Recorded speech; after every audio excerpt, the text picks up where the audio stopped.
Assalamualaikum warahmatullahi wabarakatuh. Perkenalkan, nama saya Alfiatul Hasanah. Saya dari Prodi MPI semester 1. Di sini saya akan membuat video untuk memenuhi tugas mata kuliah pengantar studi Islam yang diampu oleh dosen Bapak Heridianto, SPD MAG.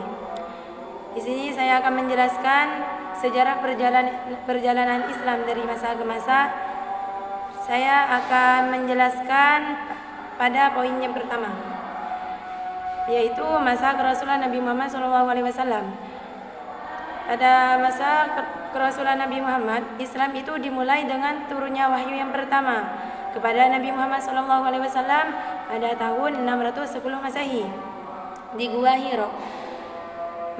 Wahyu tersebut disampaikan oleh malaikat Jibril dan kemudian menjadi bagian dari Al-Quran. Nabi Muhammad mulai menyebarkan ajaran Islam itu kepada makhluk Mekah, kepada penduduk Mekah, meski awalnya menghadapi banyak penolakan dan penindasan. Sedangkan pada tahun 622 Masehi, Nabi Muhammad dan para pengikutnya hijrah ke Madinah, dan peristiwa itu dikenal dengan hijrah, yang menjadi titik awal adanya kalender Islam.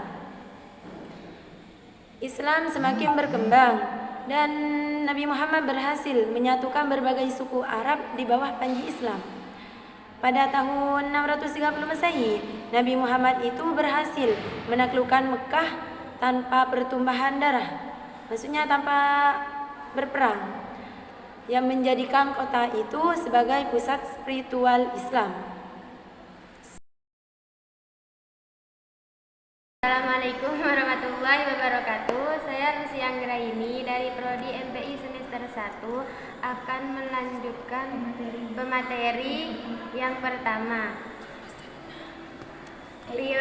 yaitu periode Khulafatur Rasyidin. Setelah wafatnya Nabi Muhammad SAW, Islam dipimpin oleh 4 khalifah pertama yang dikenal sebagai Khulafatur Rasyidin, yaitu Abu Bakar As-Siddiq, Umar bin Khattab, Utsman bin Affan, dan Ali bin Abi Thalib. Masa ini ditandai dengan perluasan wilayah Islam keluar semenanjung Arab, mencakup wilayah Persia, Mesir, dan sebagian besar Timur Tengah. Khalifah Abu Bakar menstabilkan situasi internal setelah wafatnya Nabi dengan memerangi kelompok-kelompok yang menolak kepemimpinan Islam. Perang di sini disebut dengan Perang Riddah. Khalifah Umar bin Khattab berhasil memperluas wilayah Islam ke Persia dan ke Kaisar Bizantium. Selanjutnya, pada masa Utsman bin Affan terjadi kodifikasi Al-Quran yang menjadi satu mushaf standar. Periode Khulafatur Rasyidin berakhir dengan wafatnya Ali bin Abi Thalib dengan munculnya perpecahan dan akan membawa kepada berdirinya dinasti Umayyah. Sekian dari saya. Assalamualaikum warahmatullahi wabarakatuh.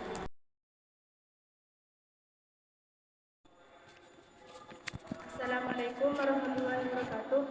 Perkenalkan, nama saya Nurul Asmawati, Prodi MPI semester 1. Di sini saya akan melanjutkan materi yang kedua, yaitu poin ketiga, yaitu dinasti Umayyah. Dinasti Umayyah didirikan oleh Muawiyah bin Abu Sufyan setelah wafatnya Ali bin Abi Thalib. Pusat pemerintahan kemudian dipindahkan ke Damaskus, dan periode ini dikenal dengan ekspansi besar-besaran wilayah Islam, mencapai Spanyol di barat dan India di timur. Dinasti Umayyah juga memperkenalkan administrasi yang lebih terstruktur dengan bahasa Arab sebagai bahasa pemerintahan. Meskipun Islam mengalami perkembangan pesat di bawah Umayyah, ketidakpuasan muncul di kalangan non-Arab yang merasa diabaikan. Ketegangan ini akhirnya mengalah pada revolusi yang dipimpin oleh kelompok Abbasiyah yang menggulingkan dinasti Umayyah. Sekian dari saya. Wassalamualaikum warahmatullahi wabarakatuh. Perkenalkan, nama saya Siti Faizatul Layyinah dari Prodi semester 1. Di sini saya akan melanjutkan pemateri yang ketiga, yaitu poin keempat, dinasti Abbasiyah. Di sini dinasti Abbasiyah berhasil menggulingkan Umayyah dan memindahkan ibu kota ke Baghdad. Masa Abbasiyah dikenal sebagai zaman keemasan Islam. di mana peradaban Islam mengalami perkembangan pesat dalam ilmu pengetahuan, filsafat, seni, dan perdagangan. Baghdad menjadi pusat intelektual di dunia dengan banyak cendekiawan Muslim yang menerjemahkan karya-karya Yunani kuno dan mengembangkan ilmu baru dalam matematika, astronomi, kedokteran, dan kimia. Selama periode ini, konsep pemerintahan Islam berubah dari kekhalifahan yang lebih sederhana menjadi lebih birokratis.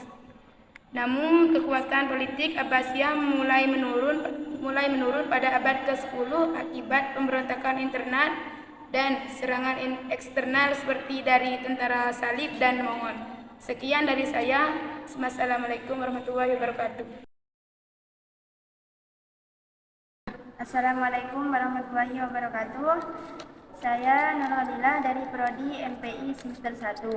Di sini saya akan melanjutkan materi keempat, yaitu poin kelima, yaitu kejatuhan Baghdad dan era kesultanan.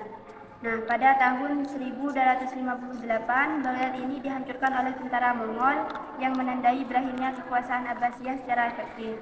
Setelah kehancuran ini, Islam terbagi menjadi beberapa kesultanan dan kekuasaan yang berkuasa di berbagai wilayah, seperti Kesultanan Umayyah di Turki, Kesultanan Mongol di India, dan Safawi di Persia. Kesultanan Utsmaniyah yang berdiri sejak akhir abad ke-13 menjadi salah satu kekuatan politik terbesar di dunia Islam. Di bawah kekuasaan Utsmaniyah, Islam menyebar di wilayah Balkan dan Eropa.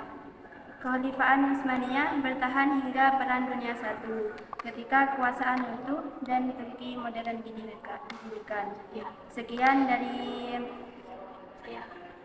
presentasi saya. Wassalamualaikum warahmatullahi wabarakatuh. Kesimpulannya, perkembangan Islam dari masa ke masa menunjukkan proses yang dinamis dan kompleks. Islam dimulai di Arab pada abad ke-7 melalui wahyu yang diterima oleh Nabi Muhammad SAW. Setelah itu, Islam berkembang pesat ke berbagai wilayah, dari Timur Tengah ke Afrika, Asia, dan Eropa. Dengan munculnya berbagai kerajaan dan dinasti seperti Umayyah, Abbasiyah, dan Ottoman yang memainkan peran penting dalam penyebaran dan perkembangan ajaran Islam.